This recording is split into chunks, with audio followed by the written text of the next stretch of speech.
In this lesson, we're going to take a quick look at the thought process behind breaking our Maya scenes into different render layers.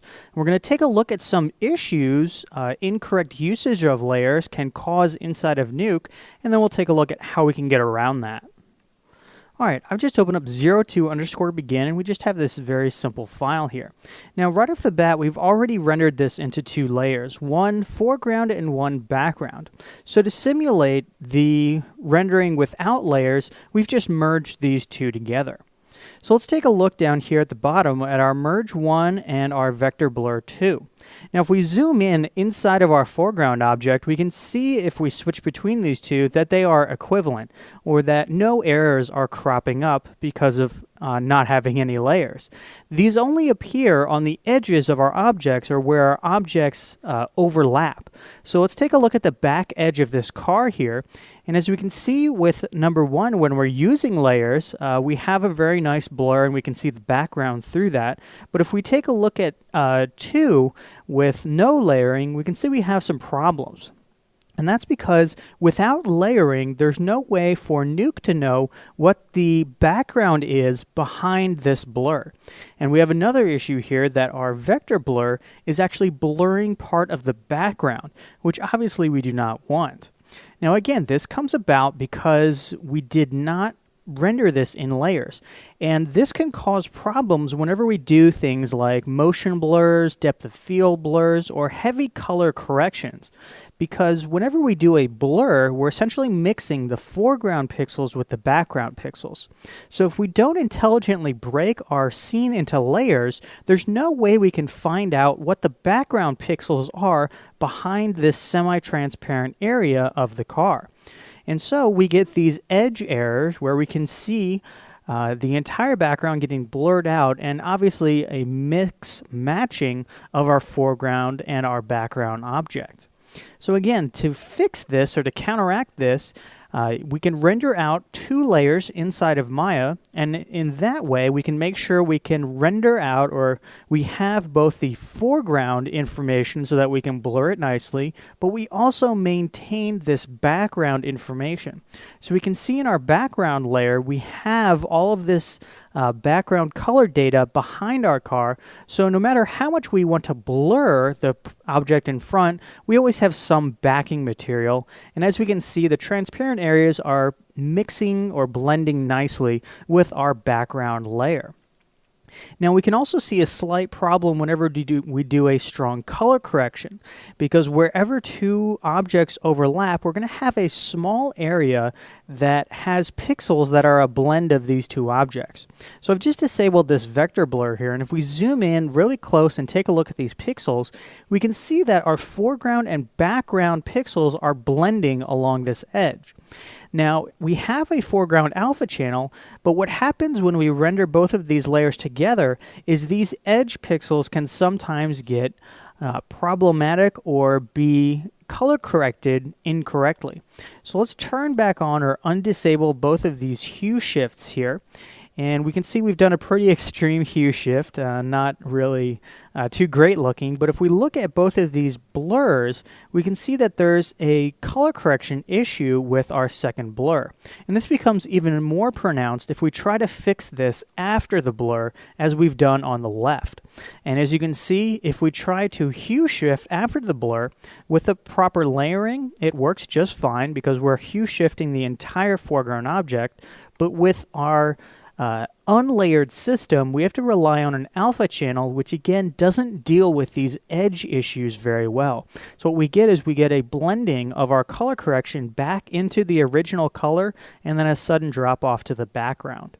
Now there's ways around this. We can of course dilate the background or fill it in using other methods here inside of Nuke, but really if you're planning a project, planning out the layers that you render inside of Maya will go a great deal into helping us overcome these issues in the compositing phase. So I've just created a short list of areas or times when I like to break objects out into layers. And this is just a guide that I use internally on my projects on how to decide decide if the scene I'm using needs multiple layers or if I can get away with just rendering out a single sequence. So the first one is heavy foreground motion blur, and we see in this case the car is moving very quickly, and when we need to do any kind of a blur, motion blur or depth blur, we need the background information and the foreground information, which we cannot get through a single layer. So whenever we're using a heavy motion blur, or whenever there's a large difference between two motion blurs on objects that are overlapping, we need to render those out in layers so that we can have all of the information and blur between them cleanly. Now, the same can be said for our depth of field blur. Again, we're trying to access information that is simply not there if we do not render out another background pass. So again, whenever we do these kind of blurs, we need the background intact completely, even when the foreground is 100% covering it, because when we do that blur, we introduce that gradient and need that information. Finally, whenever we do a large color correction, I prefer to have the layers separate. Again, this isn't as visible and it's easier to cover up inside of Nuke or inside the compositing phase, but again, these edge pixels sometimes can be misinterpreted and color corrected wrong. So if you're foreseeing a lot of color correction or a lot of post work necessary on a specific object in your scene, I would probably break that out into another render layer so that you can deal with it a lot more cleanly here inside of Nuke. So just as a general rule, the more we change the pixels of a specific object, the more we need layers. So if we're not doing many blurs or not doing much color correction, just doing a little bit of editing inside of our compositing app, we can possibly get away with a single layer.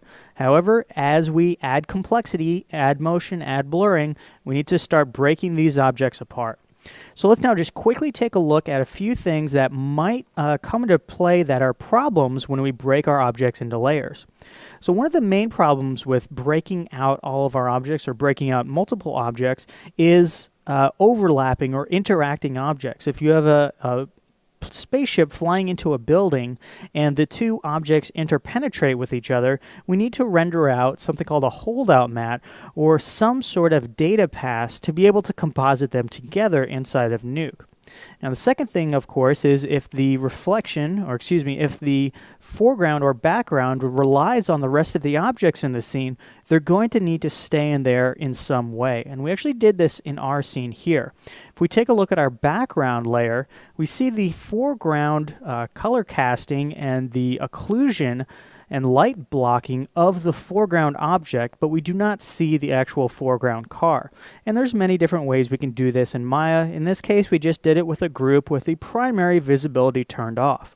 So whenever you have objects in between layers that are interacting, such as with reflections, refractions, final gather, global illumination, we need to make sure that those objects can still interact with each other inside of the render engine.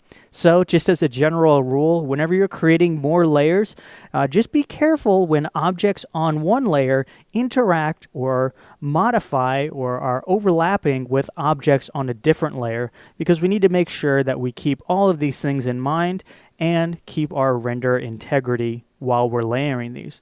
So with these few quick tips in mind, you'll be able to make intelligent decisions and really plan out how to layer and how to render your entire scene into layers so that you can make your compositing much, much faster and much more error-free.